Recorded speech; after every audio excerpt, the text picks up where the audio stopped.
Estamos de volta com Abrindo o Jogo aqui na sua TV Horizonte. Participe do programa com a gente, mande sua mensagem pelo 31996428473 ou pelo Instagram, né? Nosso Instagram e o Twitter é o @Abrindo o Jogo. Falei aqui, Abrindo o Jogo TVH, tá, gente? Desculpa.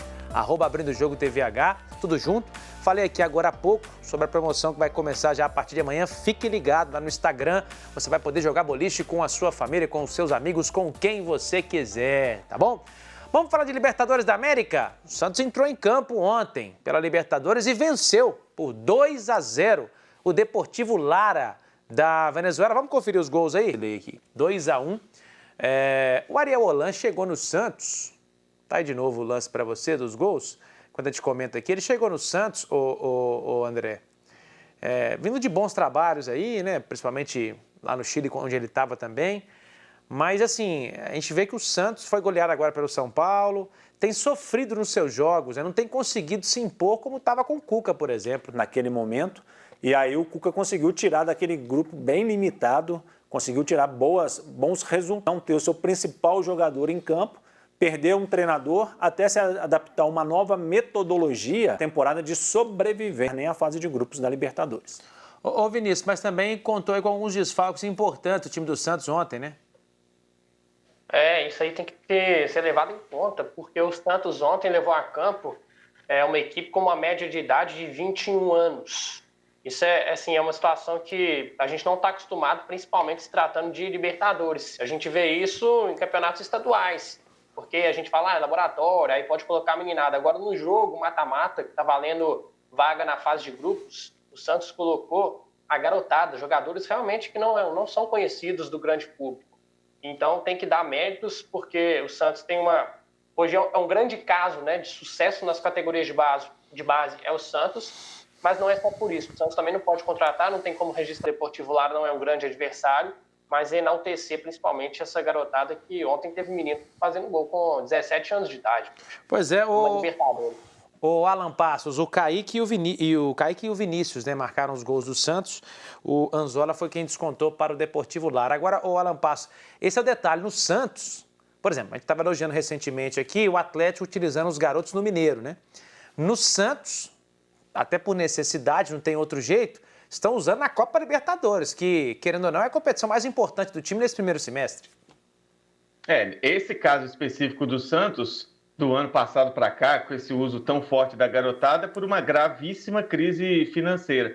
Mas o Santos tem um grande histórico de usar a base, né, Paulinho? Os maiores times da história do Santos são formados pelos meninos da Vila. A gente já perdeu as contas de quantas gerações, mas, assim, esses jogadores que hoje são experientes, né? O Robinho, que está fora de atividade, o Diego, aquela geração de 2002 ainda rendeu bons frutos por muito tempo. Alguns voltando para o Santos, outros circulando por outros times do país. Mais recente aí a geração do Neymar. E ontem a gente teve menino, 2 com 17 e o Ângelo, atacante, com 16 anos, titular no ataque. E é um jogo que vale muito. É uma primeira fase, na verdade é a segunda fase, né?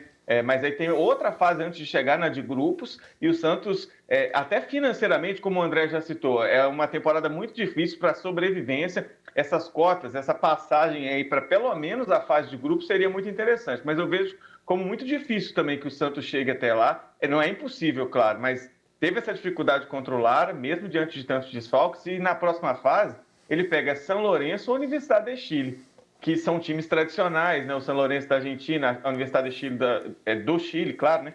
E aí você pode se estrepar antes de chegar na fase de grupos e comprometer toda uma temporada ainda no seu início, que é bom a gente lembrar, está só no comecinho da temporada 2021. Vamos trazer rapidinho aqui. O Bahia goleou também pela Copa do Brasil e venceu, né? 7-1 a Campinense.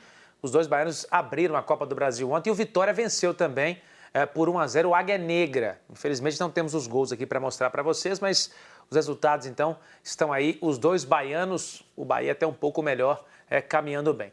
E hoje tem mais jogos, vamos conferir? Põe na tela para a gente então os jogos de hoje, os jogos dessa quarta-feira. Olha aí, Copa do Brasil, aí tem aquele camalhão de jogos, né?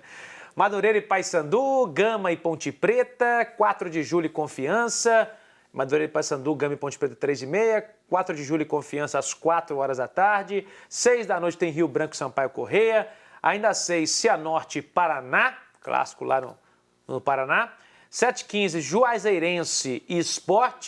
Sport que hoje acertou o empréstimo do Maidana com o Atlético até o final dessa temporada. E 9h30 da noite tem Motoclube e Botafogo. Pela Libertadores, olha o Grêmio aí. O Grêmio não conseguiu o título da Copa do Brasil. Vai jogar também nesta Copa Libertadores da América, nesta quarta-feira contra o Ayacucho. Ayacucho. Ayacucho que fala, né? Ayacucho. Então, time lá do Peru. Vamos falar do Cruzeiro, então? A Raposa joga amanhã pela Copa do Brasil, é um dos jogos também. E o time do Cruzeiro já foi de voo fretado, André, visando aí a saúde do seu elenco, também facilitar a logística, né? Lá para o norte do país, mas principalmente, acredito nesse momento, é para dar uma segurada na questão da saúde aí, porque pandemia foram 1.900 mortos mais uma vez nas últimas 24 horas. Então a coisa não está brincadeira, né, André? Não está brincadeira não, com certeza, né? Geralmente os clubes tentam fretar um avião para esses voos que tem uma logística complicada em voos comerciais, mas nesse período a pandemia, sem dúvida alguma, tem influenciado e não são todos os clubes que conseguem fretar um avião, que é algo bem caro.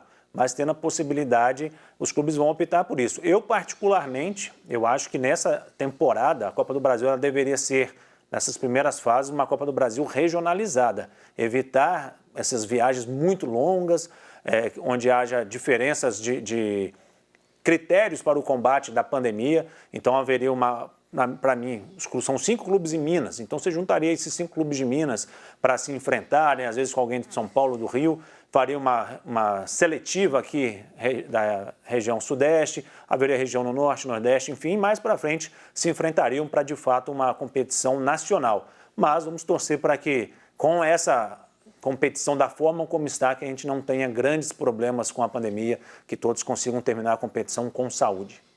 Pois é, o Alan Passos passou aí as imagens do Manuel, né, treinando e tal, mas a assessoria disse que o Manuel não vai jogar esse jogo devido a um problema médico, né, questão muscular e tal, e ele tá de fora. Mas aí ontem já começou aquele bafafá, aquela coisa toda, que o Manuel, ele tem contrato com o Cruzeiro, né, até o meio do ano. Por enquanto, o Cruzeiro não o procurou, pelo menos são palavras do empresário dele, o Neco Cirne, também o próprio Manuel, para renovar, aquela coisa toda. E se ele jogar esse jogo da Copa do Brasil, ele não pode jogar para mais nenhum clube a competição. E aí levantou-se essa bola. A gente está aqui, claro, acreditando e querendo também acreditar que a palavra do departamento médico, da assessoria do Cruzeiro é oficial, é o que está acontecendo. Mas não pode deixar de levantar essa bola também, né? Num momento complicado como esse aí, renova, não renova.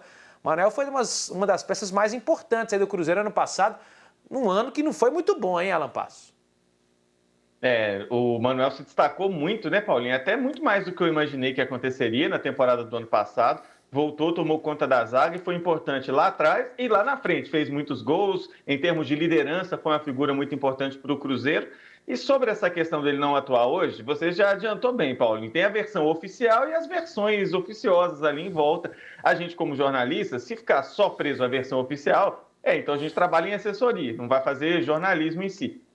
Claro que não pode vir aqui e bancar. Ele não está jogando, não tem lesão nenhuma. Que prova que se tem para falar isso? Não é isso. Mas dá a entender, sim, que nessa falta de negociação, de certeza se ele fica ou não fica, até para preservar o jogador, porque ainda poderia comprometer toda a temporada dele, se o Cruzeiro não renovar, depois ele não pode jogar na Copa do Brasil, que, aliás, eu acho um erro do regulamento. O jogador jogou por uma equipe, o que tem depois ele jogar por outra? Se a negociação foi feita, acho que deveria poder atuar, mas não é assim que é o regulamento, então tem cara de preservação. Fato é que com a ausência do Manuel, o Paulo também não viajou, o Everton, garoto que chegou a ser utilizado também, outro zagueiro está com Covid, então é uma zaga muito mexida, vai ter o Ramon e o Eduardo Brock, e são 2 meninos da base, mais da base ainda do que os que já vinham atuando, como opções. É o ponto que a gente vai ter que ficar de olho nessa partida, que o Cruzeiro precisa voltar com a classificação, não tem nem conversa. Ô Vinícius, e nas outras posições? Você mexeria em quê? Porque já começou com o Claudinho, depois entrou o Bruno José, entrou o Ayrton, muita gente questiona a questão da titularidade do Alan Ruschel, né, que deveria ser o Matheus Pereira, e nas outras posições? O Potker também, muito criticado. Potker, bem lembrado, André, o Potker também. Eu entendo que é um momento de testes, né, do Felipe Conceição, porque, assim, para nós é mais fácil até avaliar, que a gente acompanhou o Cruzeiro o ano todo. Então, tiver que optar entre Ayrton e Felipe Augusto, eu sou 100% Ayrton. Mas o Felipe Augusto é um cara que chegou sob a confiança do Felipe Conceição. Então é normal. Só que agora, já com 3 jogos aí na temporada, é pouco, ainda é pouco. Mas pelo que já mostraram, eu acho que o Ayrton tem que ser mantido no time titular. O Potker não está rendendo nada, então também acho que não deve ser mantido como titular. Lá na frente eu ainda manteria o Sobis, mas também hoje não é uma unanimidade, como por exemplo, a gente falou do Manuel. Em relação à lateral esquerda, eu mexeria. Eu já colocaria o Matheus Pereira como titular. Acho que o Alan Ruschel chegou para ser o titular da posição, mas não chegou desbancando o Matheus Pereira. Pelo que jogou, o Matheus, o garoto, ainda está com mais bola que ele, merece a titularidade. Maravilha, vamos ver o Adriano. Ele que entrou no time titular aí com a contusão do Matheus Neres, relembrou o confronto do ano passado pela Copa do Brasil contra o mesmo São Raimundo. Vamos ver. Jogadores da base. Eu era um deles. E o estádio também estava recém-inaugurado, né? O gramado não estava em condições ideais, mas mesmo assim, com todas as dificuldades, a gente conseguiu a classificação. Foi uma bola sobrada ali pro Edu também. Estava ali na área, a gente brigou. Acabou que sobrou para ele chutou, cruzado. Não teve como o goleiro defender. E a outra foi uma jogada bem trabalhada ali pelo lado esquerdo. Se eu não me engano, o Robertson chutou cruzado. E o Alexandre Jesus foi e fez o gol. Tá, então, Adriano. Então, amanhã, Cruzeiro e São Raimundo, lá em Roraima, 7h15. A gente vai repercutir isso aqui também nessa quinta-feira, no Abrindo o Jogo. O intervalo, daqui a pouquinho a gente volta.